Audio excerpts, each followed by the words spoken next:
Welcome to our training, Domestic Violence 101, including watching Behind Closed Doors documentary.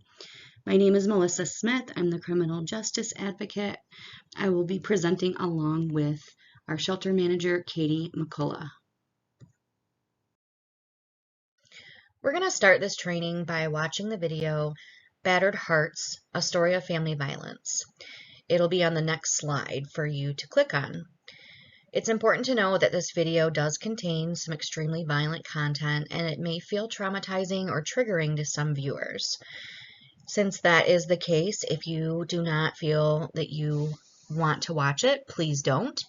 Or if you do want to watch it and you want to reach out to process your feelings regarding the content, please feel free to reach out to Katie or I or your Safe Place supervisor.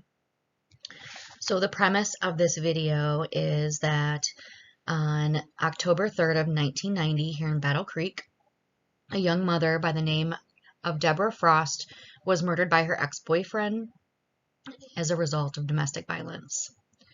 This is a real-life example depicting how deadly domestic violence can be, and that it's right here in our community as it is in every community. The first couple of minutes is the actual 911 call from the incident. After the 911 phone call, there will be about 11 more minutes of video, but it's pretty outdated, so only feel free to watch it if you want to. Click anywhere in the box below to view our Battered Hearts video.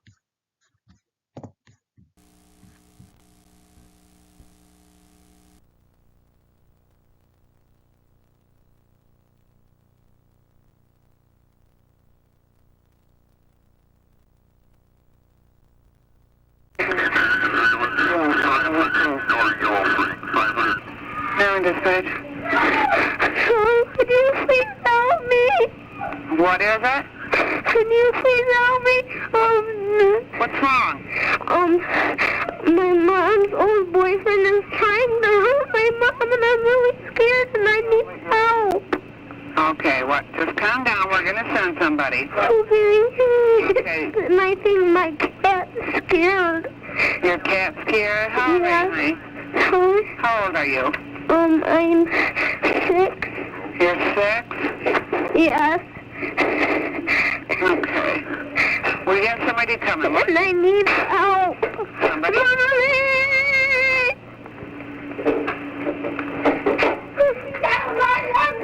I did! I'm trying to get somebody!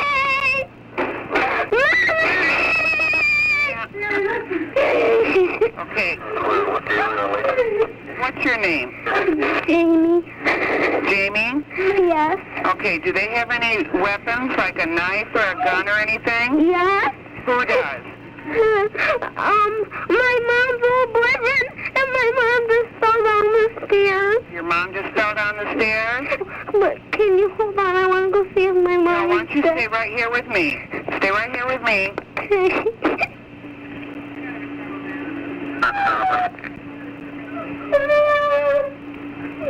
dead. My mom is dead.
when my husband walked across the kitchen room at 7 o'clock one morning when I saw my kids leaving to go on the school bus. And he said he was going to straighten me out once and for all. It snapped something in my head. And when I saw myself flying through the air in my dining room to the window, knowing I was going to hit that window, the only thing I could think about was, God, I hope my kids don't see me on that school bus. I knew then that somehow I was going to have to find the strength to leave a man that I loved more than myself.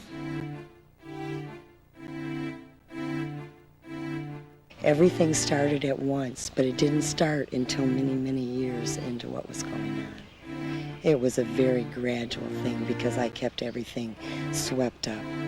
You don't know that someone is taking your identity away from you until one day you can spill a glass of orange juice and it's all over. Everything that made sense 5 minutes ago doesn't anymore. You can't lie to yourself. You can't lie anymore.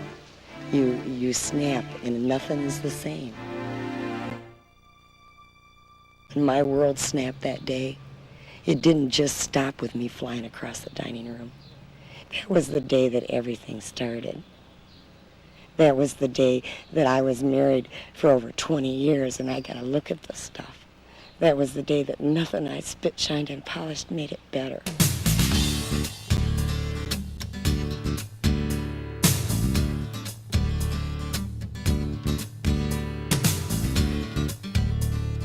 There's all kinds of excuses that are made for domestic violence. Oh, it'll blow over. He really didn't mean it. He was just drunk. He was just on drugs. He just lost his temper. Tell me why she can't be safe at home. We have mostly men who are battering wives and spouses and girlfriends at all levels of our society right now, and it is a myth to think it's just poor people. A woman will not even call the police sometimes until it's the 7th or 8th event. They don't think the police will believe them. They think they're at fault somehow and they blame themselves. Tell me why this child's not safe at home. And children are listening to these beatings and the cries of their mother, and it terrorizes them and it traumatizes them forever and makes them feel powerless. And if it's a little girl, she just expects that's what's going to happen when she gets married. And if it's a little boy, he figures, well, it's okay to pound on mom. We need more people being part of the solution. If we as a community don't choose to see the realities of this, want to learn more about it, we will continue to measure our failures in broken homes, body counts, and shattered lives. Why can't our kids be safe? Our home is where we should be safe. Don't you know? Why can't this child be safe at home?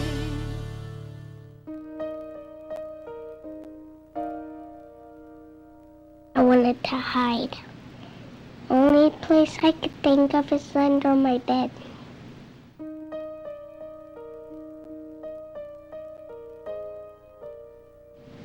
When it was at nighttime, one day was fighting.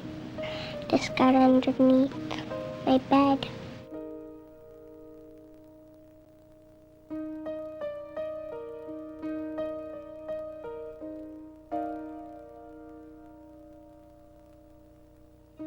He hit my mom in the stomach with the bottle, and then he kicked her in the stomach when they got home. And he's made my family so terrible.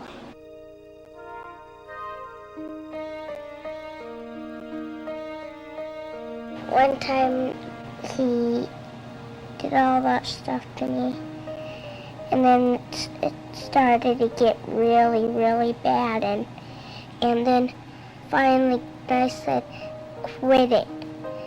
And then I pointed the knife at him, but it just said, quit it, and then he did it. He did. I just had to do something.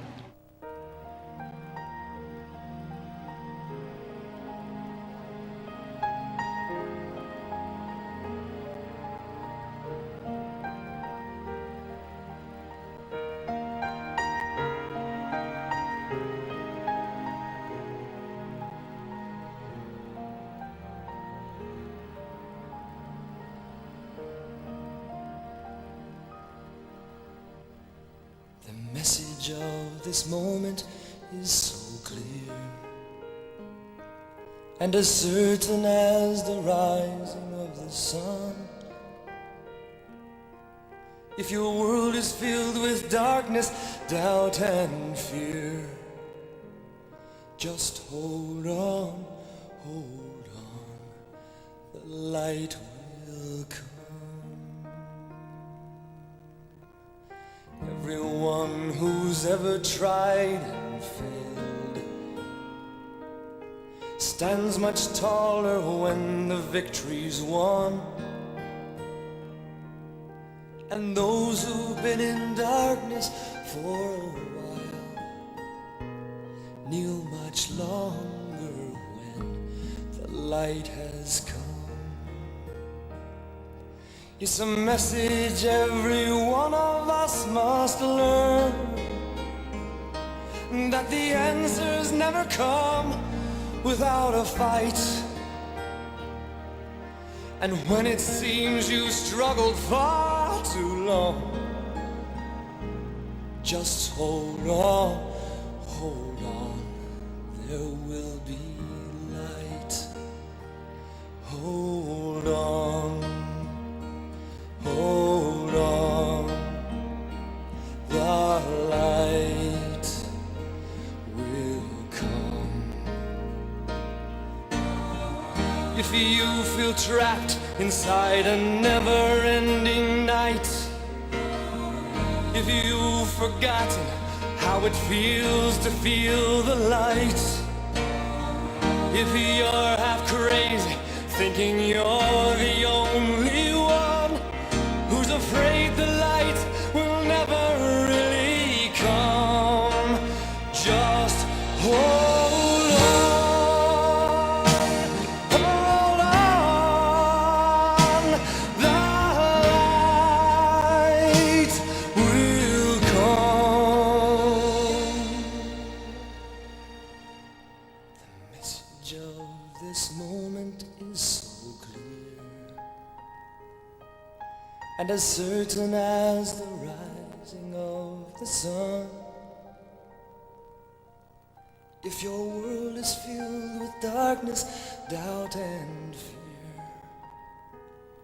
just hold on, the light will come.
Let's talk about the history of domestic violence. In the early 1500s, America based their laws on an Old English common law that explicitly permits wife beating as a valid exercise of a husband's authority over his wife for correctional purposes. The states tried to break away from that law by saying that the husband is only allowed to whip his wife with a switch no bigger than his thumb. In 1824, Mississippi's Supreme Court allows a husband to administer, quote, moderate chastisement in case of emergencies, end quote. In 1882, Maryland was the first state to pass a law that makes wife beating a crime, which is punishable by 40 lashes a year or a year in jail. By the early 20th century, it was common for the police to intervene in cases of domestic violence in the United States, but arrests remained rare. In 1920, wife beating was made illegal in all states of the United States. In 1962, New York domestic violence cases are then transferred from criminal court to civil courts, where only civil procedures apply. The husband never faces as harsh penalties as he would suffer if he was found guilty in criminal court for assaulting a stranger.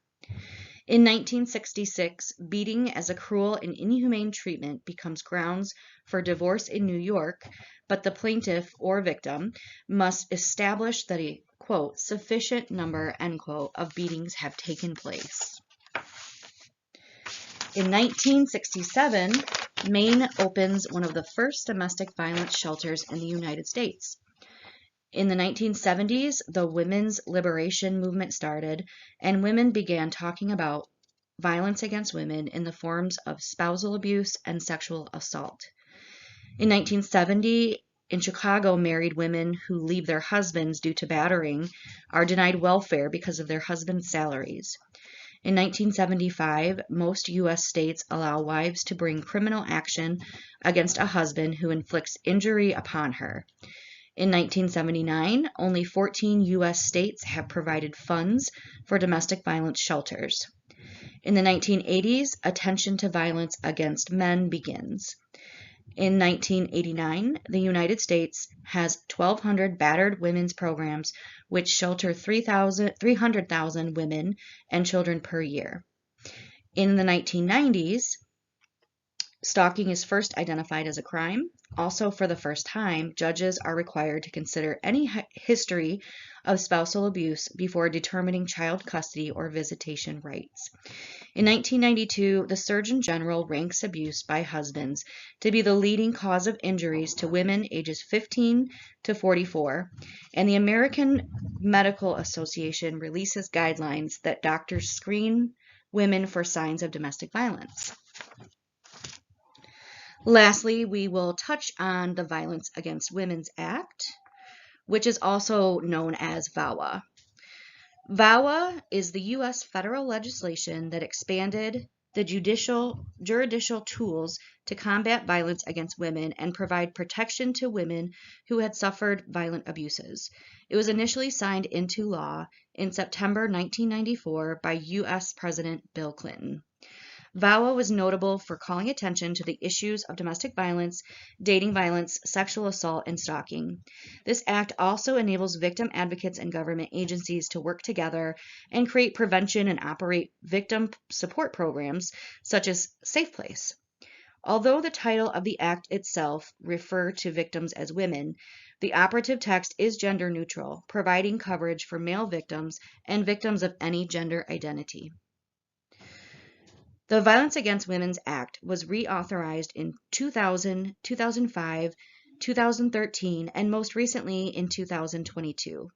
Over the years, these reauthorizations of VAWA have expanded the act to include additional populations such as Native Americans, same-sex couples, and increased protection for victims of sex trafficking. Domestic violence versus intimate partner violence. We're going to define both of these. So domestic violence, or referred to as DV, is violent or abusive acts committed by one family member or household member against another. So this could be a mother and daughter, maybe a gentleman was assaulted by a sibling, and then intimate partner violence, or referred to as IPV, is violent or abusive acts committed by a current or former romantic intimate partner. This would be persons who have engaged in any short-term or long-term intimate relationship. Maybe they have a child together, maybe they don't. Maybe they've lived together before, but they don't have to live together in order to be in an intimate relationship. So these are important to highlight because both of these terms, domestic violence or DV, and intimate partner violence or IPV, are often used interchangeably in our world. And so just know that if we are saying domestic violence or DV, what we are actually referring to is victims of intimate partner violence, because that is who Safe Place serves, including sex trafficking victims. Why do abusers abuse? Well, they believe it's their right in the relationship, that their needs take precedence over their intimate partner's needs. It's all about power and control. They have to maintain this power and control over their partners, which in turn makes them feel better about themselves. And it's also their lack of empathy for their intimate partners. So it is a choice. Abusers do know what they're doing. And in fact, a good example would be that an abuser may never physically assault a coworker or a friend of theirs. However, all they do is physically assault their intimate partners. There are several forms of domestic violence, and physical violence is obviously a huge form. There's sexual violence, psychological abuse or emotional abuse, and of course stalking, instilling that fear in intimate partners or past intimate partners.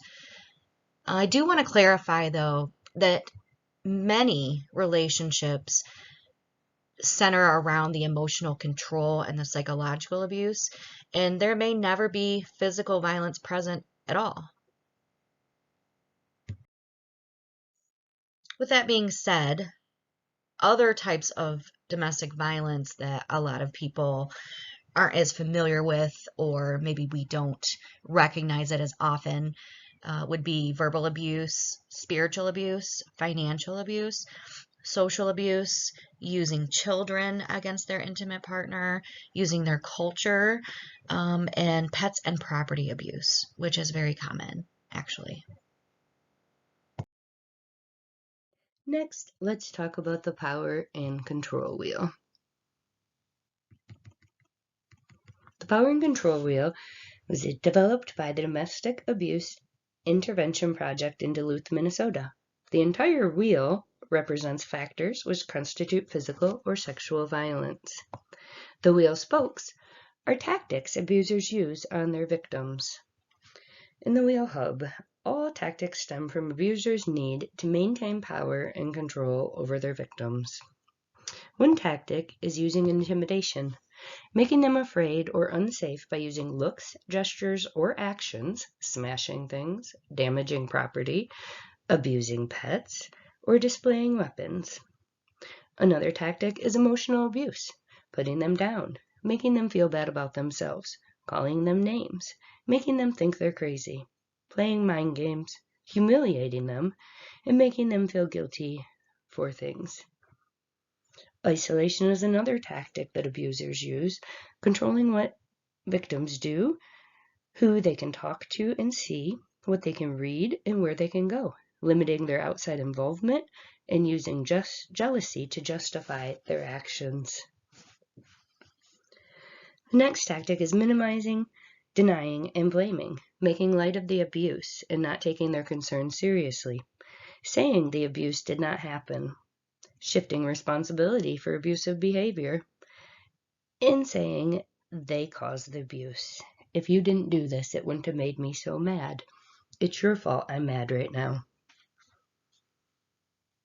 Another tactic on the wheel is using children, making them feel guilty about the children, using the children to relay messages, using visitations to harass them, threatening to take away the children, and using children as pawns. Using privilege is another tactic.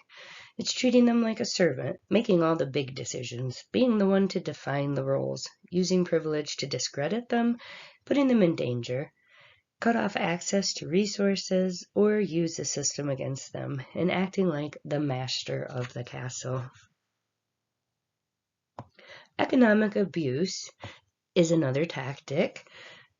It's by preventing them from getting a job, making victims ask for money, interfering with worker education, using their credit cards without permission, not working and requiring the victim to provide support, and keeping victims' names off joint assets. The final tactic on the wheel is using coercion and threats.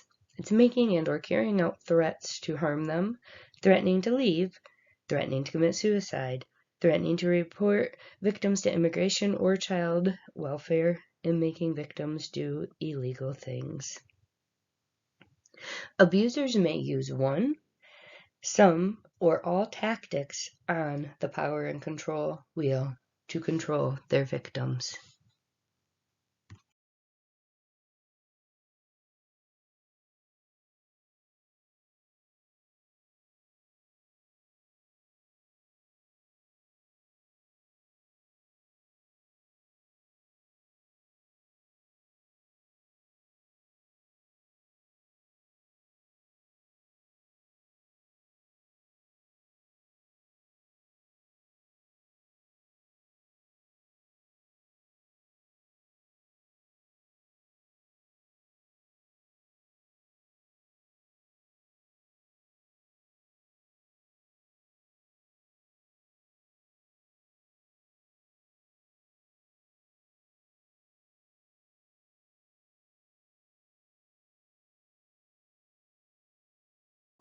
Next, we have the equality wheel.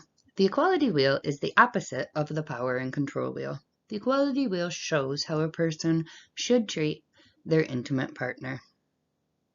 First, you have non-threatening behavior, talking and acting so that they feel safe and comfortable expressing themselves and doing things. Next, you have respect, listening non-judgmentally, being emotionally affirming, and understanding, valuing their opinion. Trust and support, supporting their goals in life, respecting their right to their own feelings, friends, activities, and opinions. Honesty and accountability, accepting responsibility for self, acknowledging past use of violence, admitting being wrong, and communicating openly and truthfully. Responsible parenting, sharing parental responsibilities, being a positive nonviolent role model for children. Shared responsibilities, mutually agreeing on a fair distribution of work, making family decisions together. Economic partnership, making money decisions together, making sure both partners benefit from the financial arrangement. Negotiation and fairness, seeking mutually satisfying resolutions to conflict, accepting changes, being willing to compromise. This makes up the equality wheel and shows positive behaviors in a relationship.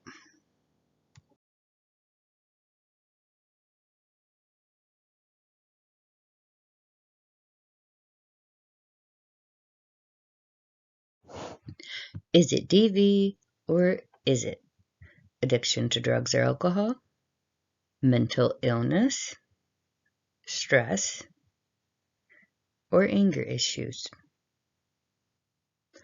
All of these are excuses for domestic violence.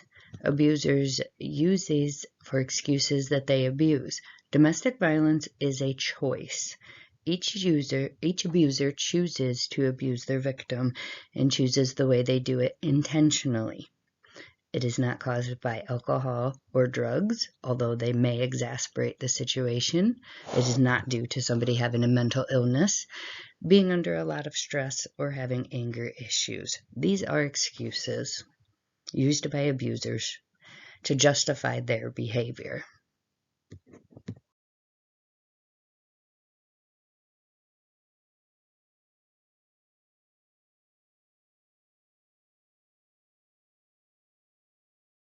Red flags and warning signs of abuse.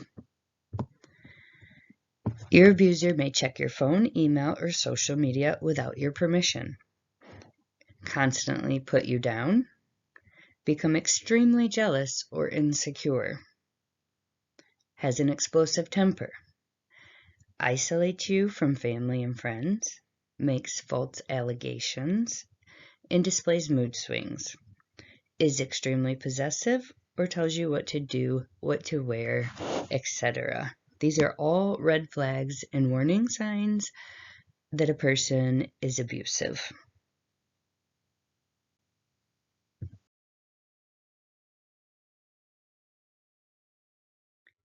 Statistics. Next, we'll discuss some statistics of domestic violence. 1 in 3 women and 1 in 4 men have experienced some form of physical violence by an intimate partner. This includes a range of behaviors from slapping, shoving, pushing, and in some cases might not be considered domestic violence. 1 in 4 women and 1 in 7 men have experienced severe domestic violence, examples being beating, strangulation, burning, and other forms of violence. On a typical day, there are more than 20,000 calls placed to domestic violence hotlines nationwide. Intimate partner violence accounts for 15% of all violent crimes. And in the United States, more than 10 million people per year are physically assaulted by an intimate partner.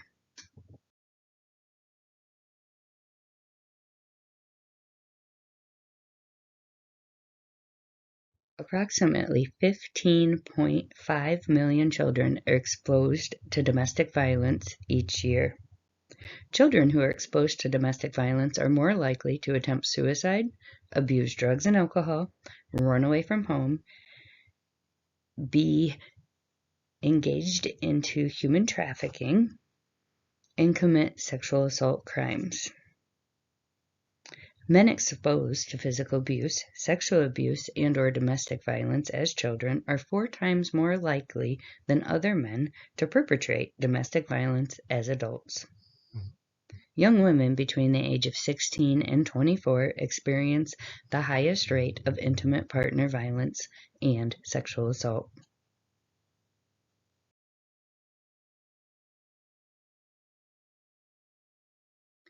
Why don't victims just leave? Next, we'll discuss some examples of why victims do not leave their abusive partners. The first may be financial dependence on a partner. They may be in a household where they need 2 incomes to be able to pay all the bills, and with a single income cannot afford it. They could be experiencing financial abuse from their partner, where their partner is withholding their money and will not allow them to access it. They could have lack of family support or support from others, which is consistent when abusers isolate their victim to gain power and control. And they could have a lack of access to other assistance, such as with language disabilities, transportation, etc.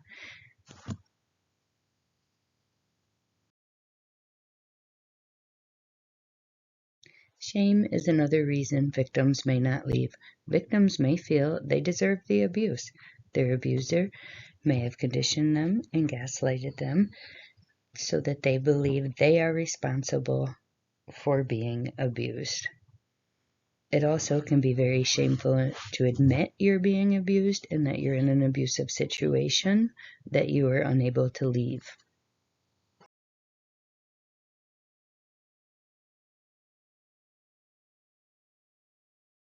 Culture and religion. Traditional customs or beliefs can impact whether a victim leaves an abusive relationship. Some communities frown upon or even ostracize their members for seeking a divorce. This leads to victims staying with their abusers even when they want to leave for fear of losing their community, their family, their friends, and their belief system.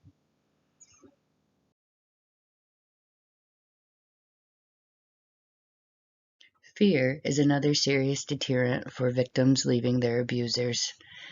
Fear of physical harm.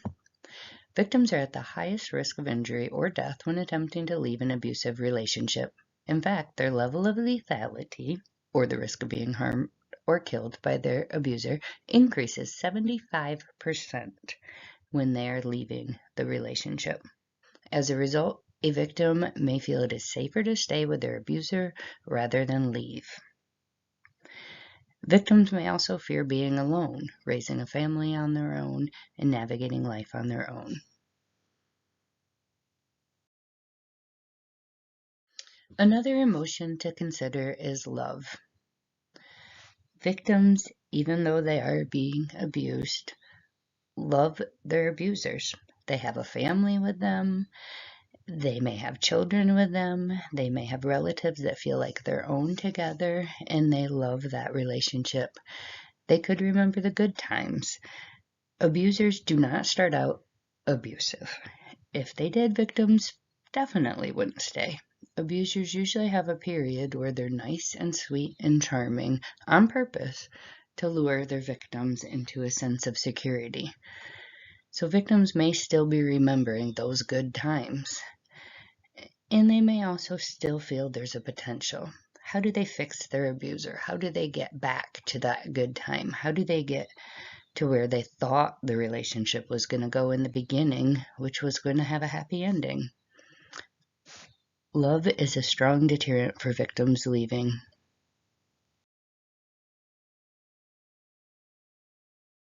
Victims and survivors of intimate partner violence often feel a wide range of different feelings, not only while they're in the intimate partner relationship, but even if they have chosen to end the relationship. Some of these feelings still are there, such as feeling embarrassed, feeling helpless, they lack self-confidence, they're confused about everything, they feel sad or depressed, stressed, anxious, they worry, and anger. So how can we help victims and survivors of intimate partner violence? We want to listen and validate what a victim tells us, and we want to be empathetic towards them. We always want to remain non-judgmental and open-minded when we're talking and listening to victims. We want to empower them by offering them choices and resources, because they're coming from situations where they don't have choices and resources. We want to be supportive no matter if we disagree with a victim's choice. We would never tell victims what to do or advise them. We don't want to encourage false hope by telling victims that everything will be okay. And that's just because we don't know if everything will be okay. And we want to offer victims safety planning and domestic violence education whenever you can. And we want to educate others about domestic violence and encourage those around you to stop victim blaming. Instead of asking, why doesn't a victim just leave? We should be asking, why does the abuser abuse? To sum up how we can help, I really like this poem that I found a few years ago. We are here to listen, not to work miracles. We are here to help victims discover what they are feeling, not to make their feelings go away. We are here to help victims identify their options, not to decide for them what they should do. We are here to discuss steps with victims, not to take steps for them. We are here to help victims discover their own strength, not to rescue them, leaving them still vulnerable. We are here to help victims discover they can help themselves, not to take responsibility for them. We are here to help victims choose, not to make difficult choices alone.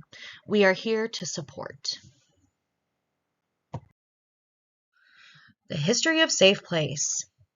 In 1979, Family and Children's Services opened the first domestic violence shelter in Calhoun County.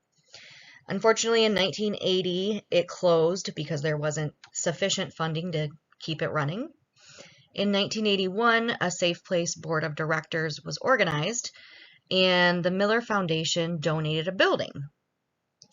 In September 6th of 1983, Safe Place opened again, The original shelter offered 18 beds.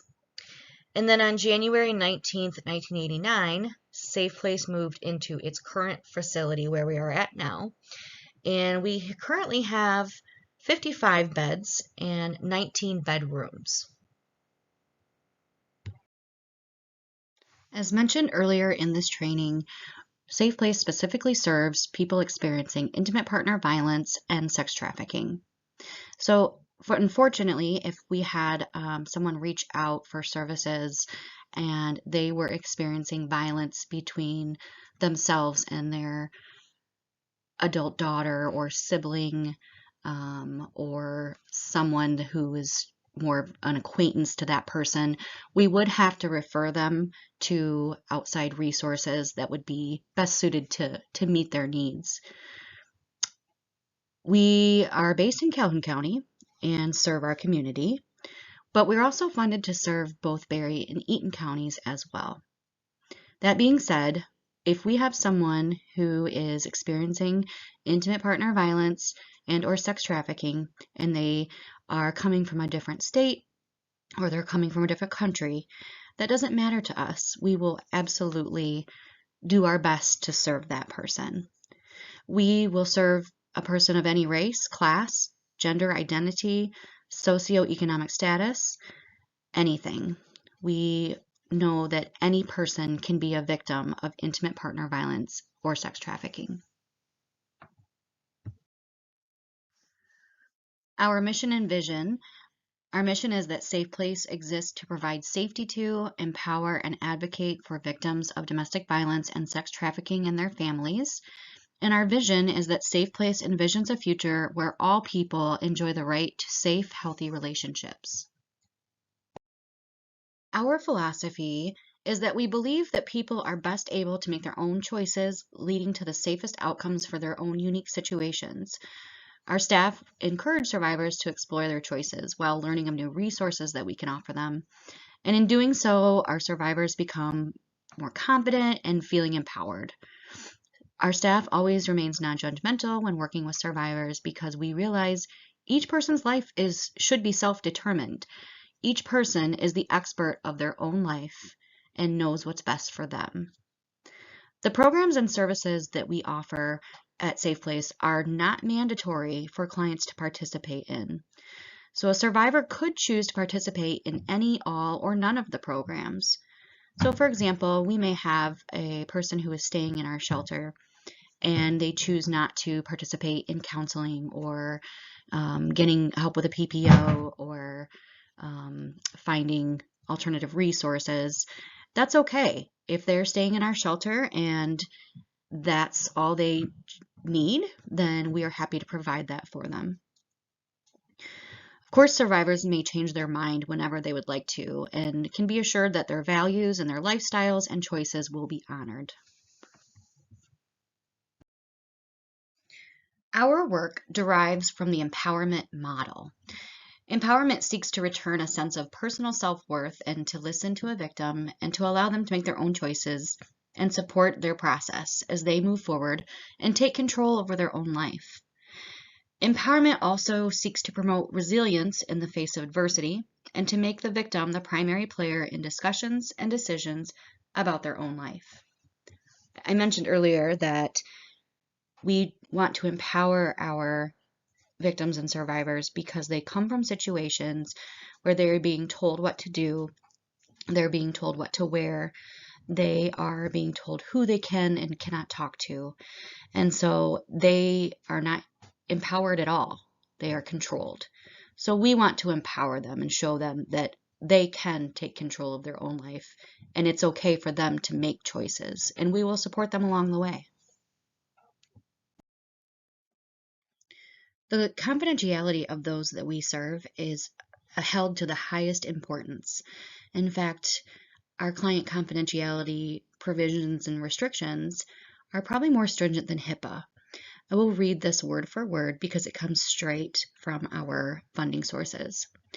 According to the Violence Against Women's Act, VAWA, and other federal funders such as VIPSA Any shelter, rape, crisis center, domestic violence program, or other victim service program that receives either VAWA or VIPSA funding is barred from disclosing to anyone any information about a victim either receiving services, including any locational information. Disclosure of the very fact that a victim is now receiving or has ever received services is prohibited. State funding of domestic violence and rape crisis victim services have similar confidentiality requirements. Ultimately, what this means is that programs violate the confidentiality requirements that we are held to. We risk losing our federal funding or state funding. And without that funding, we would not be able to operate and provide the services that we do. There are only 3 exceptions to us having to violate a client's confidentiality. The first one is that we are compelled by state laws of mandatory reporting. So if we do witness the abuse or neglect of a child, we would have to call Child Protective Services. If we had an adult client who could not take care of themselves, we would contact Adult Protective Services. Or if a client of ours expressed any kind of suicidal ideation or homicidal ideation, we would certainly call the appropriate resources to assess that person. The second one is that we are compelled by a court mandate. So this would be either a court subpoena or an arrest warrant signed by a judge. And the third reason is a release of information form. We also call this an ROI. It has to be signed by the person to whom the information belongs, so the client. It has to be limited in scope and time frame. It must be informed. It must be written consent, which is always required. We cannot do any type of verbal consent. And it must be signed in the presence of a safe place staff member. So any kind of blanket consents from other agencies, outside agencies, whether they're expressed or implied, are not acceptable. At Safe Place, we offer emergency shelter for those fleeing for their safety. We offer basic needs resources and referrals. So, for example, this could be referrals to local outside agencies for housing, food, clothing, any other kind of basic needs. We provide counseling for both adults and children.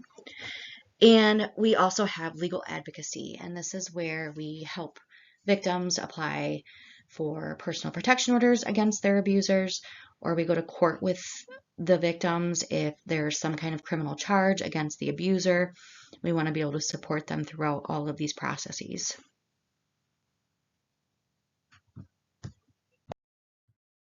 Just to give you an idea of how many folks that we serve throughout a year's time, this is our statistics from our fiscal year 2021.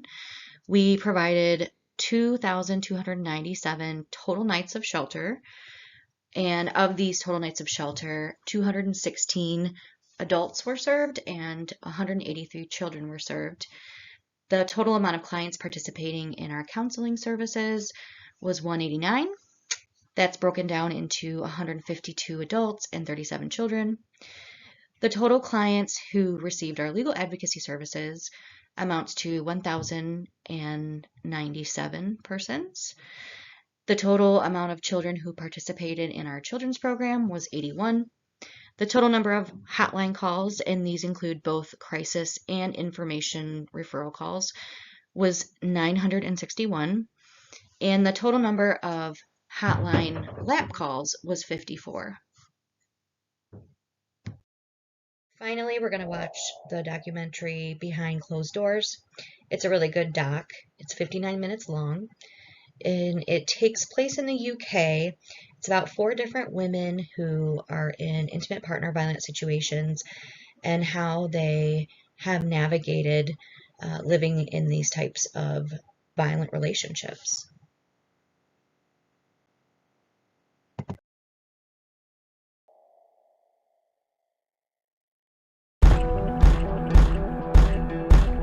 Let me in. Let me in. Let me in. There is a violent crime that strikes at the very heart of home and family. But it's an offence where victims are rarely willing to press charges. This is awful. Working with Thames Valley Police for over 12 months, this film follows 3 extraordinary women, from the moment they call the police, all the way to trial and beyond. I can still feel his hands round my throat. I can still see his face and feel his breath. Taste that metallic taste at the back of your throat from the blood. They have waived their right to anonymity, to break the wall of silence and fear that surrounds domestic abuse. Imagine if I did nothing and he did it again to somebody else. You know, he is a danger to women.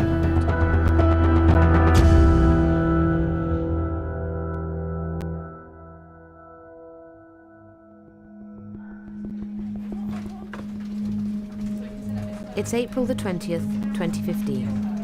A 999 call comes into Thames Valley Police. Go ahead, call you through to the police.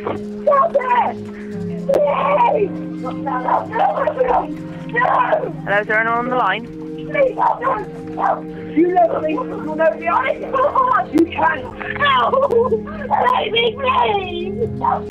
All the police can hear is shouting. So I'm getting my officers out there straight away.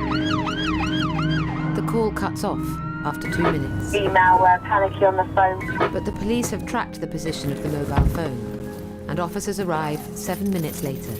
I haven't done anything wrong. Well, I've arrested you on suspicion of assault. Something's happened to you. Yeah? The females get injuries that I can't account for at this time. Well, it can be sorted out, can't it? I'll go and stand outside. You lot can talk to her. That's enough suspicion for me to arrest you on suspicion of assault. What's your name? Sabrina, is it? Sabrina managed to call the police and throw the phone under her bed. Sabrina, we've got an ambulance coming to see you. She says she's been beaten by her partner, Paul Hopkins, for over 6 hours. Are you going to be happy to give a statement about what's happened today? I don't want to. I don't know. I appreciate that you're scared, but we've taken him away now. Paul is arrested and taken into custody.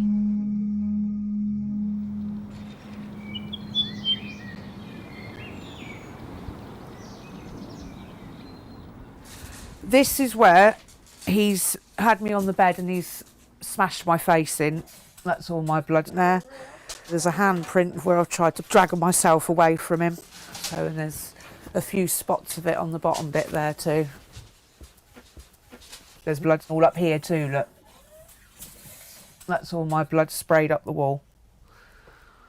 As you can see, there's spots everywhere, really. Sabrina and Paul have been together for 5 years.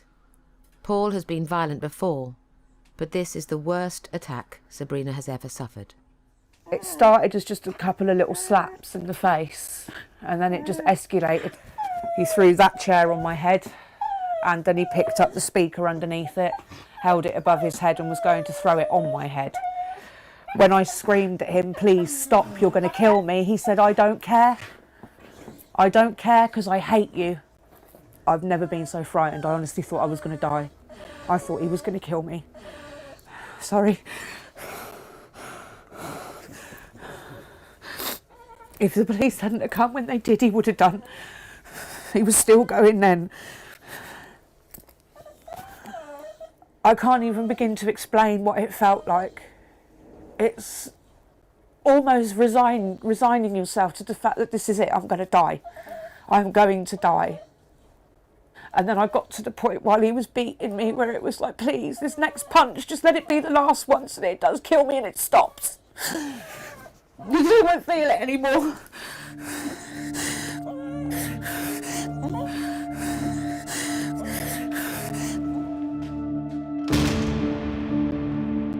Because the attack was so violent, Sabrina's case is immediately referred to the Domestic Abuse Unit at Thames Valley Police. My name's Sam, I work with the Domestic Abuse Unit. I'm just giving you a call to see how you are. Paul Hopkins is interviewed later the same day by DC Sam Hunter, an officer specially trained to deal with domestic abuse. Can you tell me what led up to you being arrested? She went out to meet a dealer sometime last, I think it was the night time because it was dark. Obviously, lost track of time, being up for that long, and came back in that state. And what state are you talking about when you say... Her face was really badly bruised and her nose was bleeding, and it continued to bleed. What did her eyes look like? One of them she couldn't see out of. Did she explain what happened to her? He just said he gave her a good hiding because she couldn't pay him. Who's he? I can't name him. You're basically saying you know who's given her this good hiding, aren't you? Yeah. And you're not going to tell us? I can't. His defence is that she left to go meet the drug dealer, and because she couldn't pay him, he's given her a good beating. But if that's the case, then there would have been blood, at least going up the steps, because all the blood is around by the bed area and up the walls, and there's no blood outside. So I think that's very telling. Well, Sabrina is obviously saying that you did those injuries to her. And she goes on to say that the threats started to get worse and that you ended up slapping her and punching her. Did you do that? No, never touched her. You never touched her? Only to cuddle her, but, not violently. They put the cuffs on me and said, "We're arresting you on suspicion of assault." And she screamed at them, and as they were leading me down the steps, she was still screaming, "He hasn't done anything. It's not him." Who's Is Paul coming with us? Yeah, Paul's coming with you. Yeah. Arrested on suspicion of assault by me, 0840. Lovely. Okay, go on, Paul. Sarge, can that go with him? It's just tobacco That's on his his wallet. way home. That's his wallet back in. We've got an ambulance coming to see you. Well, I don't hear her screaming, saying he's done nothing wrong. Can you tell us what's happened, Jack? So it is really interesting. And if he goes not guilty, I will insist on being played through the trial, because it's just so, it's a really good piece of evidence, I think. The police will give the Crown Prosecution Service their evidence, but they may only be able to charge Paul if Sabrina is willing to go to court. Sabrina's already known to the team. She has a history of retracting her police statements. The last time was 4 months ago, after Paul had allegedly assaulted her. With domestic abuse, we do get to see some of the same people time and time again. 43% of victims will be a repeat victim. And when I say that, it means they will suffer another crime within a year of having reported a crime. They may be being abused by the same partner time and time again. And we will work very hard to break that. The Domestic Abuse Unit don't just deal with physical violence. A new case of harassment has just come in from a woman who is fleeing her partner. Hi Beverly, it's Charlotte Parker from Thames Valley Police. Hello, I'm just phoning with a bit of an update for our case. So Lawrence phoned Helen, and when he started bad-mouthing her father, she decided that she was going to call the police and tell them where he was. Helen has only been in the Thames Valley area for a few weeks. She met her partner Lawrence 10 years ago. I met him through a friend of ours, and just the minute I walked through the door, I just thought, I just knew. We spent a year getting to know each other. We had great fun, we'd go out places, we'd stay in, we'd have meals together, we spent every single day together. Lawrence moved in with Helen and her 5-year-old son in 2008. He took Joseph on like his own. Nothing was ever a problem. I lost my mum, he looked after us. My dad came and stayed with us, because he was in a bad way. I mean, he really was my rock. But a few months after they started living together, Helen realised that Lawrence was becoming more controlling. It was a gradual kind of just a little bit more, a little bit more, a little bit more. And oh, my feet are aching, could you rub my feet? And then it would be, why are you not rubbing my feet tonight? And you haven't rubbed my feet, so get on with it. That's when the kind of the mental abuse started kicking in and the verbal abuse. And then I don't actually remember the very first time that he hit me. I don't particularly recall what it was that set it off. I think he backslapped me across the face. And I was just in so much shock. I couldn't believe that he'd actually done that to me. He was so nice 90% of the time, but so absolutely vile 10% of the time. When they put my mum's ashes up at the graveyard, he turned around and punched me in the face, so I couldn't go to that because I had a black eye. So I had to make an excuse and say to my dad I couldn't cope with seeing her ashes go in.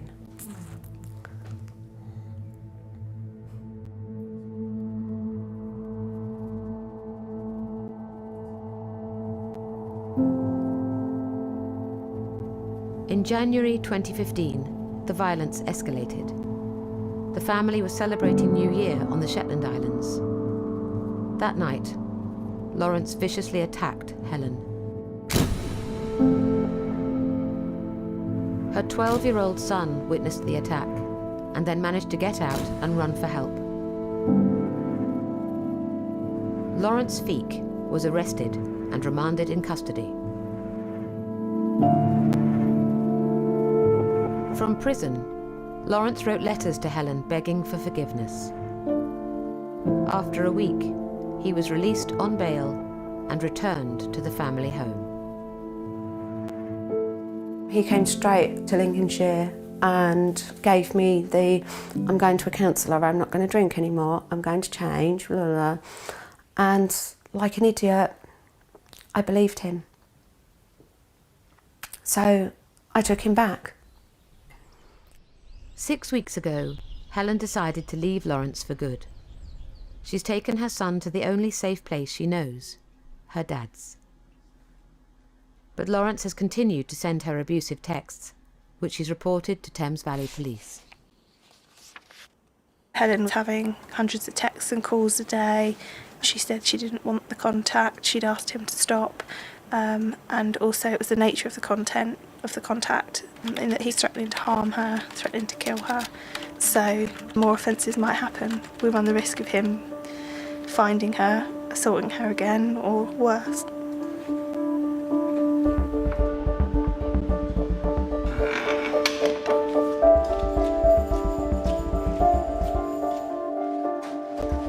The day after Sabrina's 6-hour assault, her partner Paul Hopkins has been charged with GBH and remanded in custody. I've never seen such bad bruising. The extent of Sabrina's injuries means she's immediately referred to a specialist panel. See, everything we've discussed today is confidential. Police, social services, schools and charities come together to protect people who are at the highest risk, at threat of imminent danger or even death. Can I just update you that I believe Nikki is an independent advisor for high-risk victims. She'll support Sabrina to make sure she's safe and will be there alongside her if the case goes to trial. Hiya. all right. Yeah. Sabrina and Paul have been in a relationship for about 5 years. 4 of those years, he has been quite violent towards her, but he's also been quite emotionally, mentally and financially abusive. Have you got bruises on your arms? Yeah. Have a look. Sabrina has reported to the police in the past. Unfortunately, she hasn't supported police, but we've got to remember these people love the perpetrators. Him not being here is weird, but at the same time it's not. I can't get used to it because my mind still remembers the nice part of him, and then there's the other half of him. You know. Jekyll and Hyde. Yeah, and I suppose, if you like, I'm grieving the loss of the nice him. Yeah, of course you are. The other thing I wanted to speak to you about was he's on remand, as you know. If he's let out on bail, then we're going to have to think about refuge, or if you've got any family and friends you can go and stay with, all right? Yep. Okay? If he pleads not guilty, then he's going to put you through a trial, I'm afraid. So that means you're going to have to go to court and you're going to have to give evidence in court. We're possibly talking about 6 months if it goes to trial. Right. All right? But I don't want you to start worrying about court because we don't know. All right? We just don't know.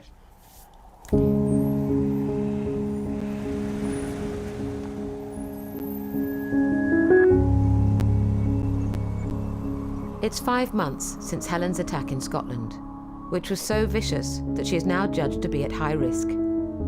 Her partner Lawrence has pleaded guilty to what the prosecution described as a particularly violent domestic assault, during which she was hit with a PlayStation console, chunks of her hair were pulled out, and the imprint of a shoe was made around her right eye. The judge fined Lawrence £1,700, but did not send him to prison.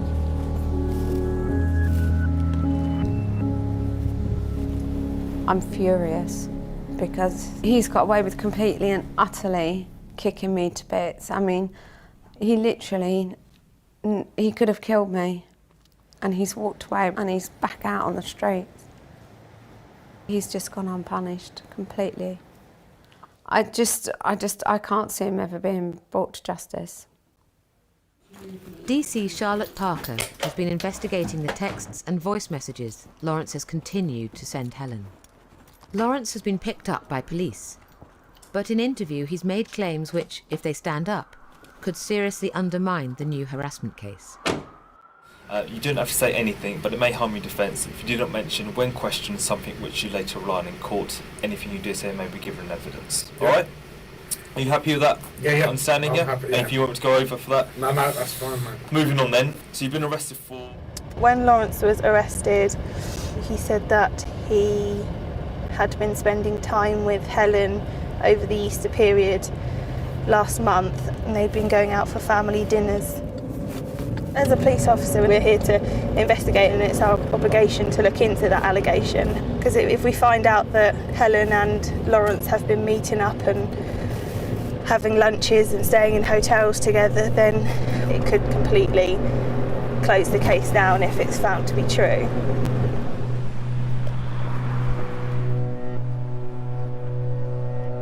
Lawrence has given police the name of a local pub where he says he went with Helen. If Charlotte finds CCTV evidence supporting his claims, then it suggests Helen has not been honest with the police and will make it very difficult to get a conviction for harassment.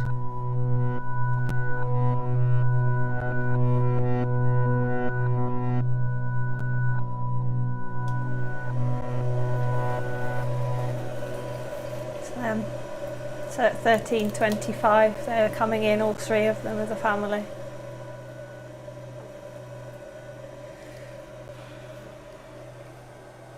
So this is Lawrence coming through the door, followed by Joseph and followed by Helen. Doesn't look like a girl under distress, does it? There's an element of disappointment that you see that you're probably not going to get a prosecution, and you've now got to go and find out the victim's reasons as to why she's done it. We don't know until we go and speak to her. We're going to have to challenge her on what we found and see what she's got to say.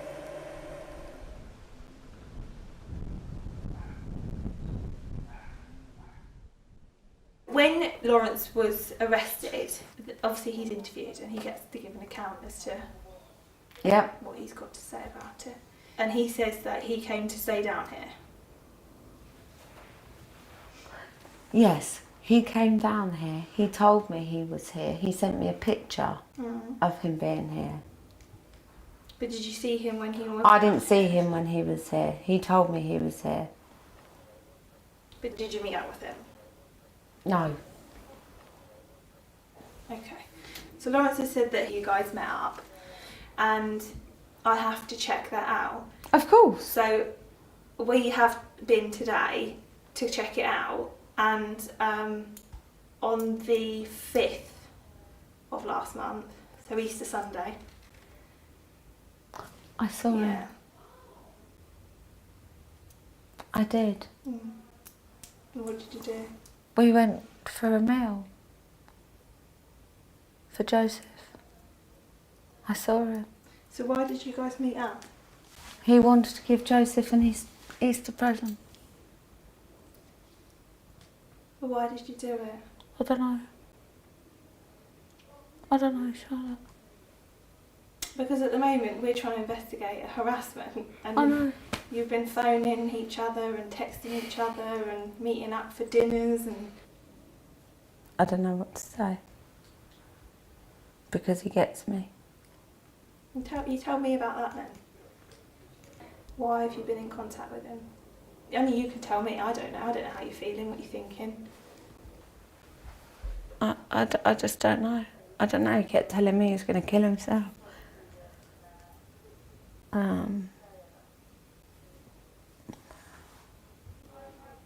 I don't know. He's a bit like a drug.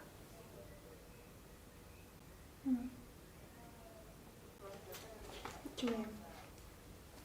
Oh, I was in love with him, so I hate him, but I can't. He's like a drug. I won't ever have any more contact with him ever again.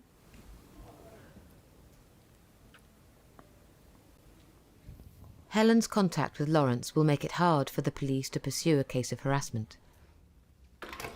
Whatever happens to the case, Helen is still being supported by Karen from a local domestic abuse charity. It's quite common for victims and perpetrators to carry on meeting each other or get back together because they're emotionally attached to that person. But now she has met up with him, she realises what he was doing, and she realises that it was just another tactic to try and get her back with him and get his own way again, and to use her son really as a tool to get to her, promising gifts. And Helen was feeling at quite a low ebb when she met up with him. So we've got the bully. Yeah, he shouts, smashes things and sulks. And the jailer. Yeah. Yeah. Definitely puts me down. In fact, I've got texts that say I'm fat, ugly. He's threatened to hurt and kill me. Cries, yes, I've had that. I've had him say he loves me. I've had him say he threatens to kill himself. I've had plenty of that he's going to report me to social services and the DSS. Helen had been told that she was stupid, that she was ugly, that she was no good, that nobody would believe her, etc. every day for 10 years. And it's hard for people to understand, because why do they go back? And they go back because they're really kind of testing the waters, if you like. So testing if they can manage on their own. And when they go back, they're still hoping that things are going to change and that things are going to get better. And maybe this is a bit of a warning sign to the other person that things need to change. But the reality is that it doesn't change, and often it gets worse. In the last year, around 1 in 12 women have reported being victims of domestic abuse. But on average, they will endure 50 incidents of abuse before getting help. Often they'll only call 999 when there's an immediate threat to life. Let me in. Stop me in here. Don't ever do that, you know. Let me in. Let me in. Don't let you get out. Let me in.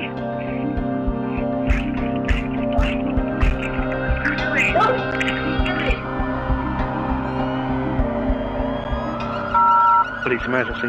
Hello, I just had our neighbour come across. She's complaining that someone in her house just beat the shit out of her. Okay, we're going to get help to her. What injuries does she have, please? She could have broken ribs because she's having trouble breathing. Okay, well, we're going to get help to you. I want you to stay on the phone for me, all right? Okay. Gemma has been attacked by her ex-boyfriend, who she finished with 4 months ago. Dwayne Mason is arrested later the same night, with blood all over his clothes. This interview is now being recorded, and it may be given in evidence if your case is brought to trial. Do you understand everything so far?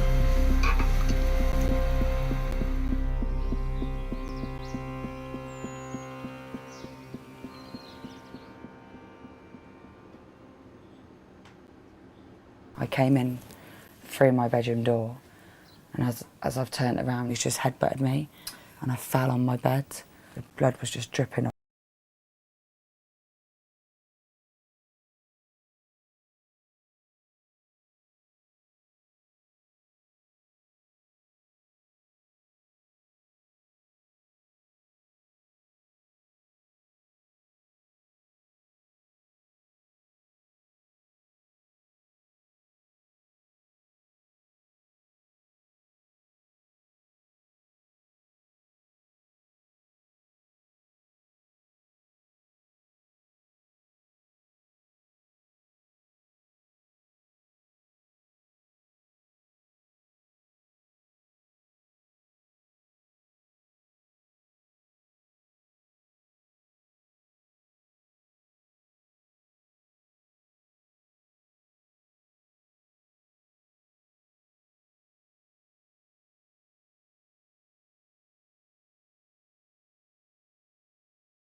off my face.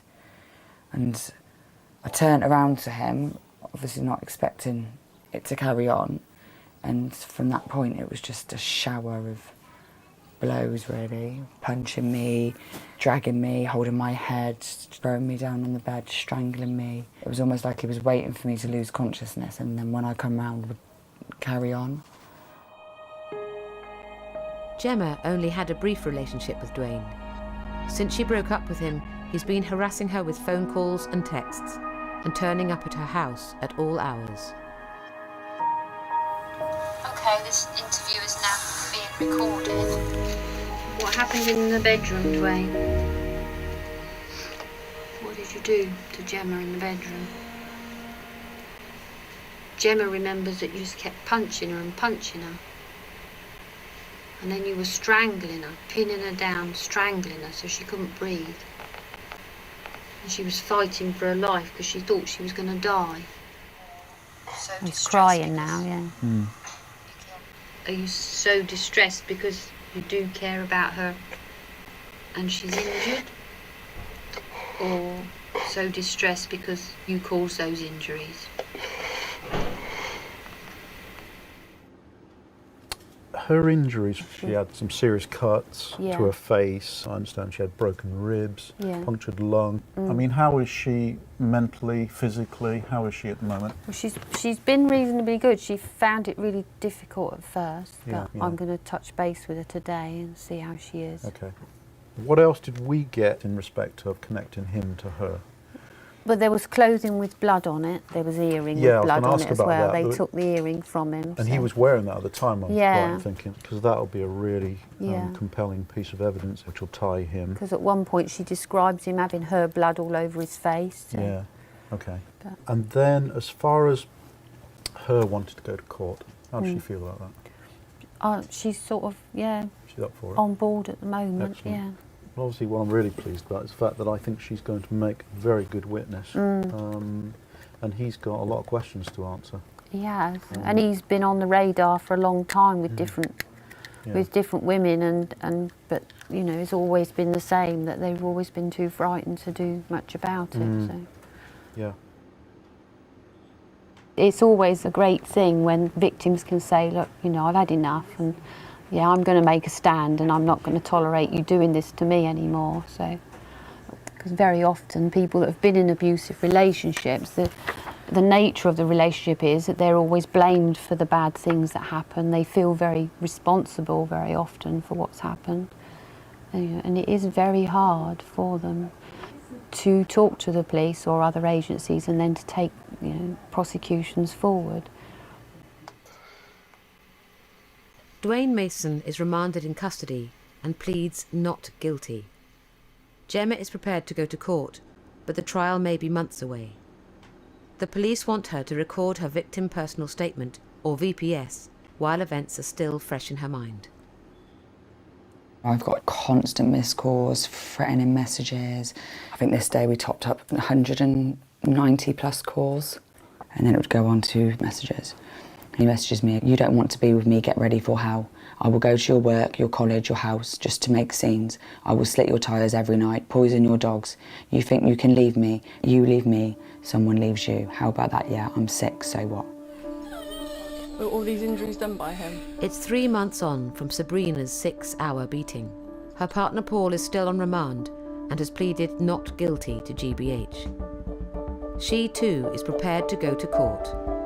And although the jury will be shown photographs of her injuries, she must also complete her personal statement. I can remember he smashed me in the nose, and it was bleeding that bad that it wasn't running out of my nose quick enough. And I can remember him strangling me on the bed and coughing and it going in his face, and that's the bit I can't get out of my head. I had bruising to the brain, cut eyebrow where he'd headbutted me, and then obviously severe bruising to the neck. When he was stamping on me, the only reason they think I didn't end up with internal bleeding or more damage to me was because he wasn't wearing shoes. He was barefooted. Yeah. On that night, he beat me naked, and he'd literally beat me to a pulp. I'm not sleeping properly and I don't eat properly.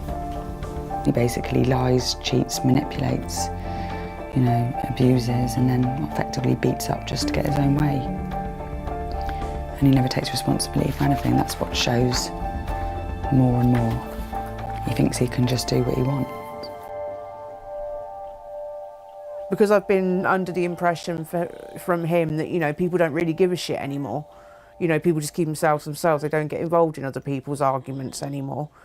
Made me think that there is no help out there. Nobody cares. Nobody wants to know. But that's not how it is at all. I have not found one person that's gone, wow, you probably deserved it. I found myself looking at his pictures and getting angry and thinking, why would you do this? Why would you tear something apart that could have been so nice, so wonderful, so good? Why did you do that to me? Why did you do that to us? Why did you tear my heart out? And why in turn are you tearing yours out? Can't you see any of this? And then I get angry, then I cry, then I stop crying and get angry again. It's all a bit strange, and then I have a fag and calm down. But there's been a setback with the case. The Crown Prosecution Service feel they will not successfully get a conviction for grievous bodily harm and are looking to reduce the charge to actual bodily harm. Unfortunately, her injuries don't reflect a GBH. It has to be either breaking of the skin, so like a stab wound, or skull fractures or broken arms and legs, and it's not any of that. And she had this awful beating and she looks horrendous, yet she's very lucky and she only really had a fractured rib. It always amazes me that somebody could be beaten senseless, and because they don't have really serious injuries, it can still be an ABH. I do wonder about that sometimes. But the CPS lady assures me that it's the worst case of ABH she's ever seen, and she's put that all over the file. And with our VPS from Sabrina, we hope that he would be able to get the maximum penalty for an ABH.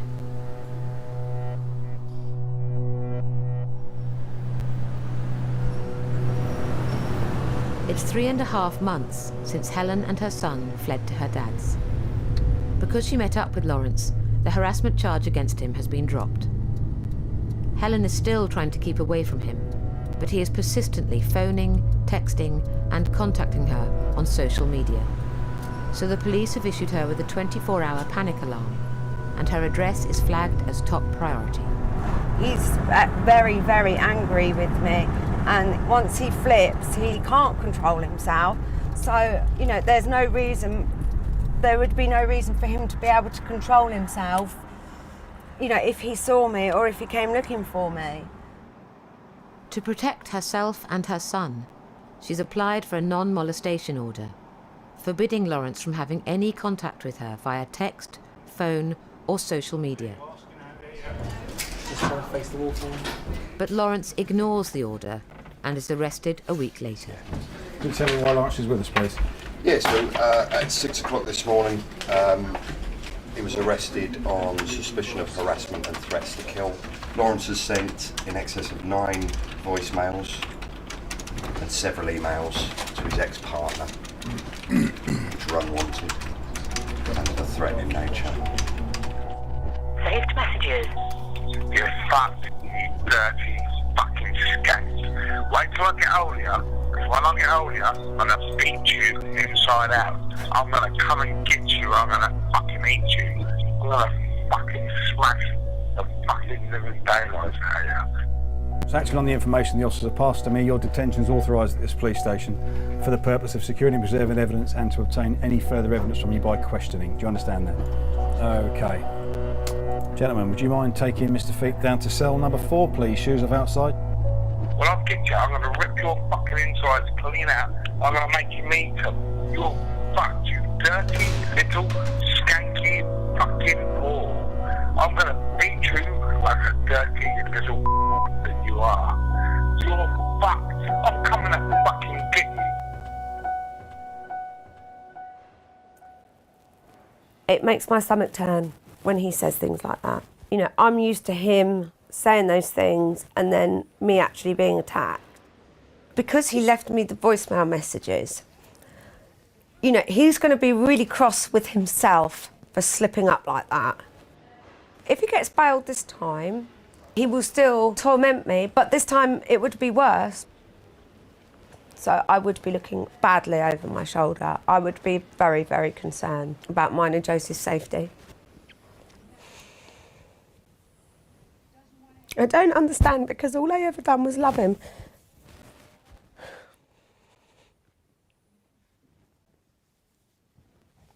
And I can't get in my head, I don't understand why you would want to hurt somebody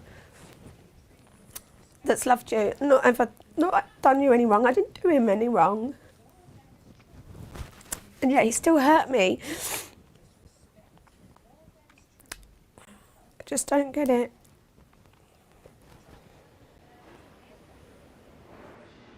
After a night in the cell, Lawrence is taken to the local magistrates' court. As a police officer, we'd like to keep people locked up because it helps us keep people safe. You know, he's got a proven track record of breaching conditions or actually abusing victims, or this particular victim, whilst he's actually on bail. It's not that we don't disagree with the decision by the magistrates' court, but it is their decision to make, and they've made it. Hello, is that Helen? I'm just calling from the domestic abuse team. It's just to ring you up and give you an update from the court result today, where they've bailed him. Okay. But we've got some conditions.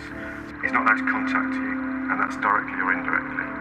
So that if he gets somebody else to ring you or contact you on his behalf, he'll be breaching that condition.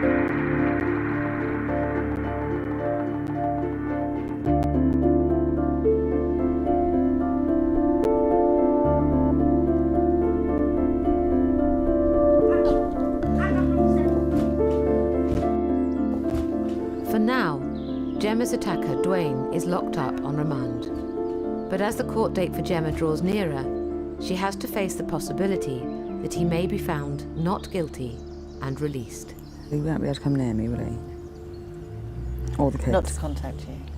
That's what I'm more worried about, and I want to put that in there, is I don't want, I don't want my kids to have to bump into him. He's done the worst to me, but I don't want him to use my kids to get to you. Gemma's kids weren't in the house when the attack happened, but they saw their mum in hospital immediately afterwards. She's asked her specialist support worker, Jackie, to help her kids know how to keep themselves safe if Dwayne is released. For a child, no matter what age, to witness domestic violence, whether they see it firsthand or whether it's when they've gone to bed and they can just hear banging and crashing and screaming and arguing, they don't know what they're going to wake up to in the morning. So I've spoken to your mum. Hopefully what's going to happen is we're going to apply for a restraining order, which means he won't be allowed to contact you or come anywhere near the property, okay? If a restraining order isn't made, this is what I'm going to do, is a little bit of safety planning with you now, so you know what to do in case you bump into him, in case any trouble starts. So, you have a mobile phone? Yeah, but it doesn't really work. It does work, you just don't charge it. No, I can't ring people. Well, we can put, if he gets out of jail, we can put some credit on there, yeah. We'll make sure whenever you're not here, you've got credit on your phone. So if you've got a phone, then, you know, if you're worried or you're scared, then you can always phone the police. That's what they're for. And you know what number to ring? 999. Correct. Well done. Top of the class. Say he approached you and you felt that you couldn't call the police because it might cause more harm. Phone your mum or phone a friend or phone anybody and use a code word. I think because you're an Arsenal fan, if you phoned up a friend or anybody and said, I now support Spurs, I reckon they're going to know that's not true and you need some help. So they can just say, OK, where are you? And then they can call the police for you if they need to or come and find you. All right? OK, so lots of safety planning has been done in the house. We've got the post box, done the fence, the locks. If anybody knocks on the door, don't just open the door, look through the safety hole first. If he did come to the property and if he did get in, the best thing to do is find a room where you can lock yourself in. Is there a room? Toilet. Toilet's very good. And you run into the toilet, you lock the door and then you phone 999. All right? Okay. Yeah? Is that fine? Have I waffled on enough? Yeah. No, I think so. We can go and play now. Thank you for your time, young man. awfully kind.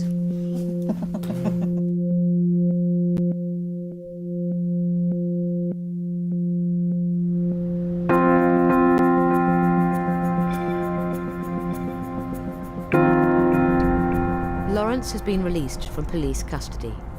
Helen has decided it is time to clear out the house she shared with Lawrence in Lincolnshire. She's going back with her dad, a family friend, and her son. It's going to be a fresh start for me and Joseph, and it's also it shows to Joseph, you know, I'm serious, I'm not going back. He's been through a lot, he's seen a lot. The other week he said to me, it's my fault, and I said, no. No way in this world, Joseph, would that ever be your fault. It's his fault. She has no idea where Lawrence is, or whether he'll be at the house. I'm nervous that someone might turn up or anything like that. I'm very, very nervous. I'm glad it's for the last time.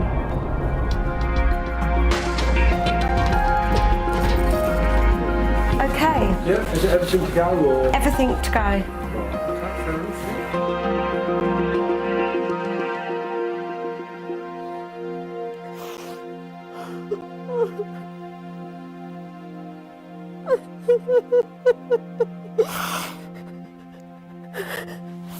Oh, this is awful.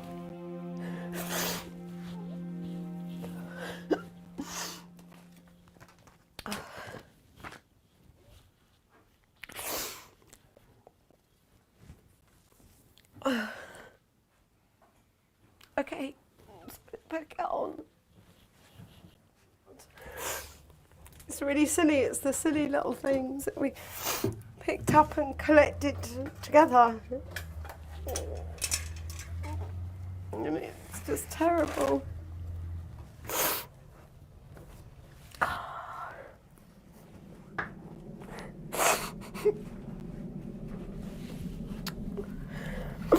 As a dad, I feel gutted. You don't bring them in this life to finish up like this, do you? All these years she's been telling me everything's wonderful, great time, having a good time, everything's fine. They look very happy together, but you never know what happens behind closed doors, that old saying. You never know, do you? I mean, you see how nice it is in here, good life they had, and behind the scenes, terribly sad.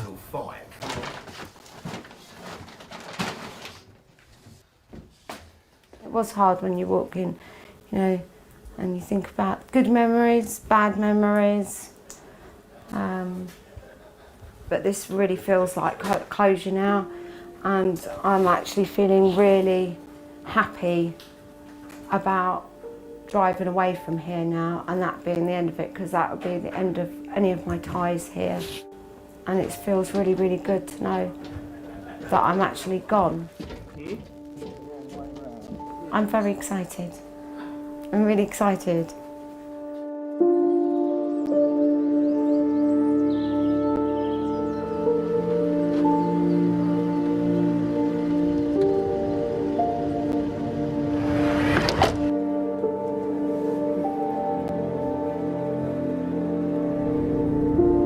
Six months after she was assaulted, Gemma has to go to defend her allegations against Dwayne Mason and take her place in the witness box.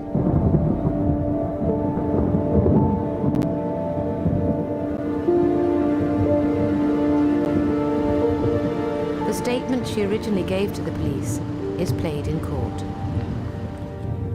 Obviously, you realise the importance of telling the truth. If you can tell me in as much detail as possible exactly what happened.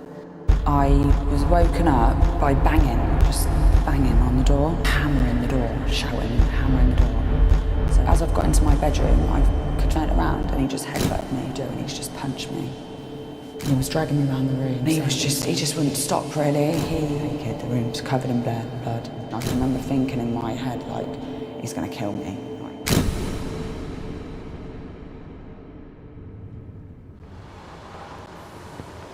Gemma spends a full day being cross-examined.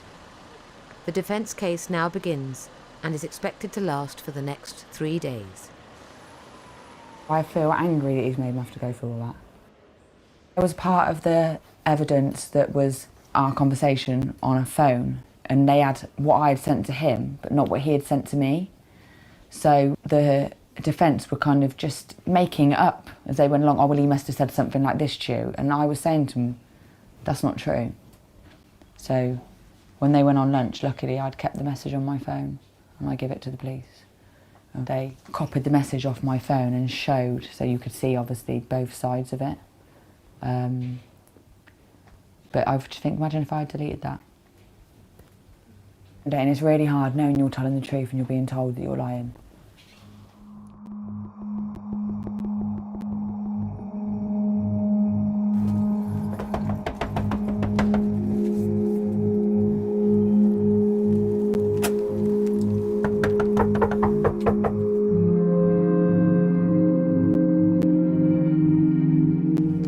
A month after Helen was granted a non-molestation order, Lawrence Feek is arrested for breaching it for the second time.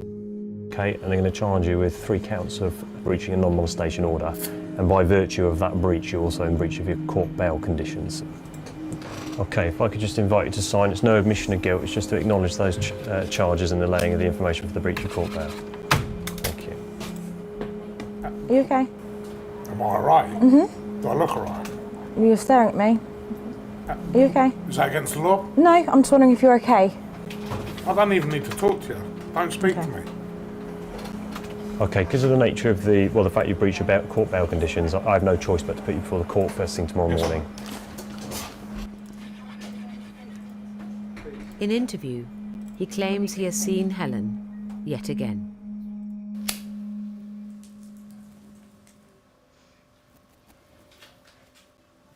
The phone rang and it was Lawrence, and he was sobbing, I mean really crying. I can't even explain how badly he was crying. He sounded awful, and he said that he was going to hand himself in, and he'd booked himself into the Travelodge in Slough. The next minute we're in Wycombe District Council offices, and he's saying, I'm homeless, can you house me? I've got nowhere to sleep, I'm going to be on the streets. And I'm thinking, what? Like, what's going on? Because you was meant to be handing yourself in, now all of a sudden we're doing housing. And I was thinking, oh my God, and I started to panic. And then he looked at me and he said to me, you are a cold-hearted, horrible bitch. He said, look at you, he said, there's not even an emotion in you. He said, you really don't care. He said, you don't care, you've not even shed a tear. And then I realised at that very moment, because there was no emotion. I was sat there like I am now. No emotion whatsoever. And I thought, that's because I don't love you. And I really don't. Helen rang the police immediately and told them where Lawrence was. Today, Lawrence is at the Magistrates' Court, facing 3 counts of breaching the non-molestation order. Yet again, Helen is waiting to hear whether this time he will be remanded in custody. Yeah, and we literally just got the update through about 10 minutes ago, so one of my team is going to be on the phone to her if they're not physically on the phone to her in the office at the moment, and they've let him out again. No, I'm not, that's why I wanted to ring you. Yeah, that wasn't quite what I said. I went, oh, for fuck's sake. And, you know, you sit there for hours and hours and hours, and at 4:10 on a Friday afternoon, you get the phone call that says, oh no, the court's released him, same conditions as before. And you kind of go, hang on a minute, what are the conditions that he's just breached? The only positive thing at the moment I can take from this is that they've still gone with the Lincolnshire bail address. So he should have left court and left the area, because one of his conditions is not to be in Berkshire. I'm going to try and get somebody to go around this evening and have that conversation and check that she's okay. And more importantly, check that he isn't there.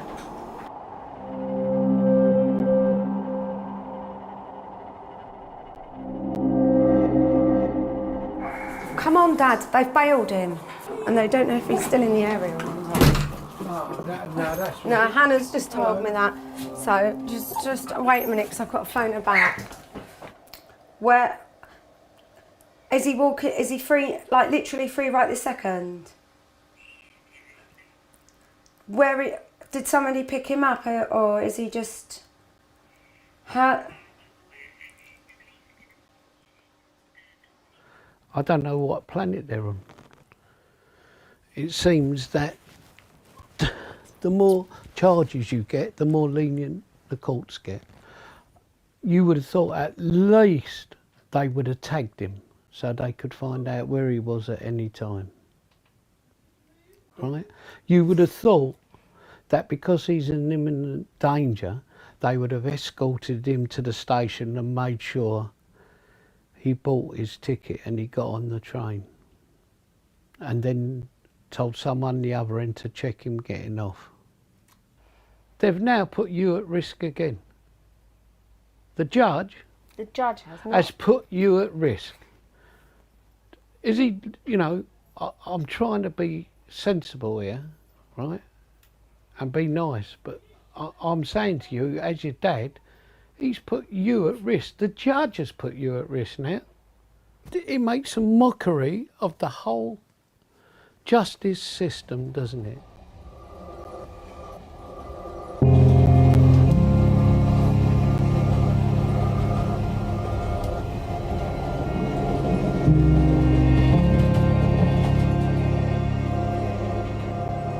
It's taken Sabrina's case almost 6 months to come to court.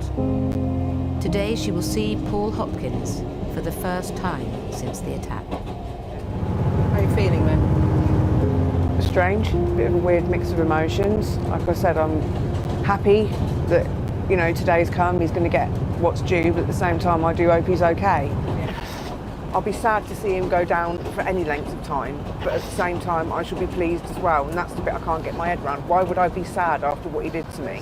I don't know what to expect in the way of what he feels, you know. Does he feel guilty? Is he just going guilty because he thinks it's going to, you know, light a sentence or what? I just don't know. Paul has just pleaded guilty to the lesser charge of ABH, so Sabrina will no longer have to face cross-examination, but she wants to see him being sentenced. The maximum term for ABH is 5 years. Today just feels like the pinnacle day. Feels like this is the day that everything could change. This day sort of hinders or helps the rest of my life.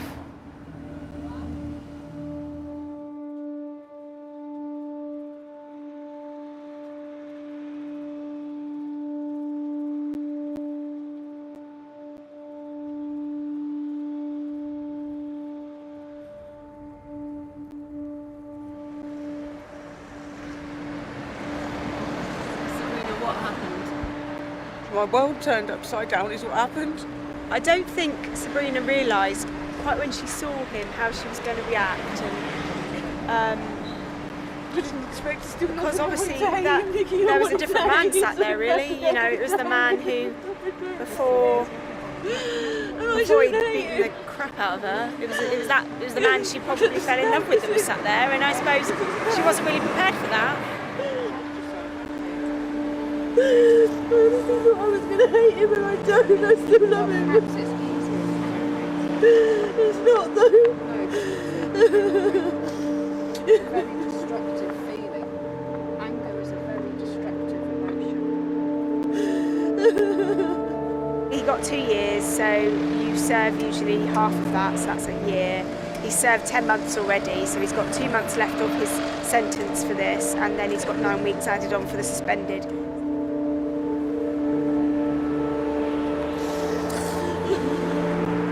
When the judge said that Sabrina was lucky to come out of the flat alive, and I thought she's going to throw the book at him.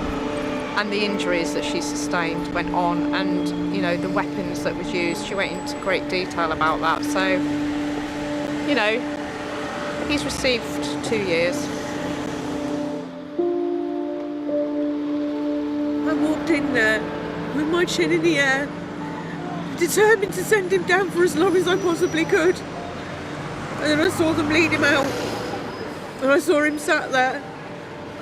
And I looked at him and he looked at me. And our eyes met and I could see it in his face. I could see it.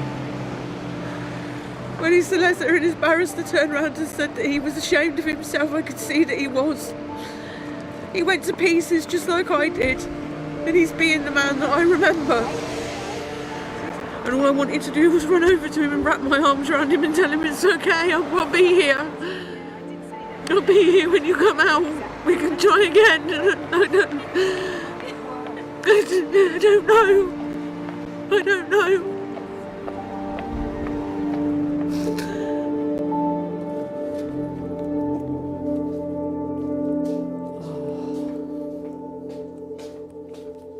I feel anxious, to be honest. I keep going over and over in my head, did it go well, did it not, did this, did that, you know. I feel like I have to remind myself to breathe. And the jury are now out, so we're just waiting for the phone call to see what happens. Like, the anxiety's built up through the week, so at least it'll be over either way now. Hopefully he doesn't get off and do it again. You know, that's more what this was about, to be honest. Imagine if I did nothing and he did it again to somebody else. You know, he is a danger to women, totally, mentally and physically. He's a danger to women.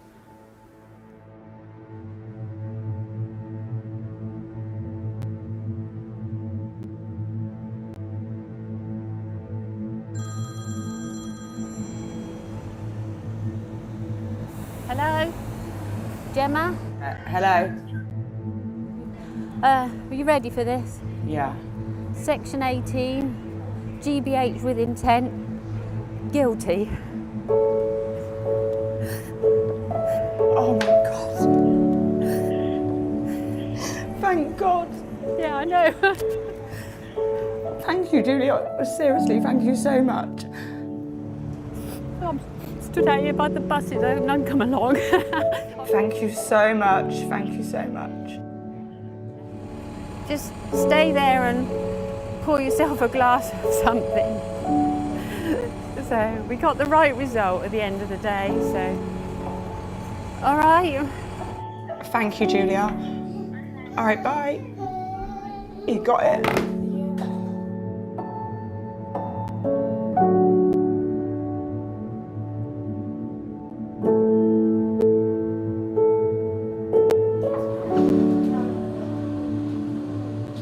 I can't believe he's got it. He's going to be locked up for a very long time. He's gone. Oh. Who's gone? Dwayne, yeah. Yay! They said he's guilty. Why are you crying? Because Mum was just happy. I was worried, and then when it come through, it's been hard, hasn't it? Yeah, what's that? You want some? Stay up, Anne.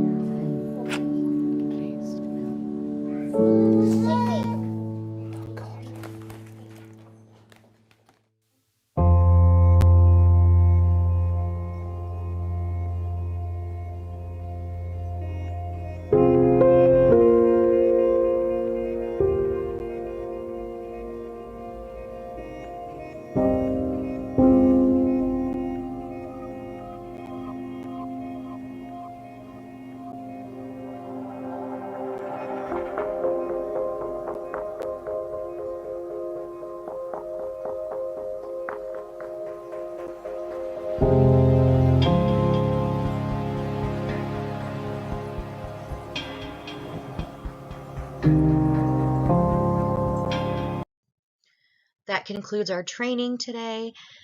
Please feel free to email Katie or myself with any questions or concerns. I've got both of our email addresses down here, including our Safe Place website link and the link to our Safe Place Facebook page. So please like us on Facebook.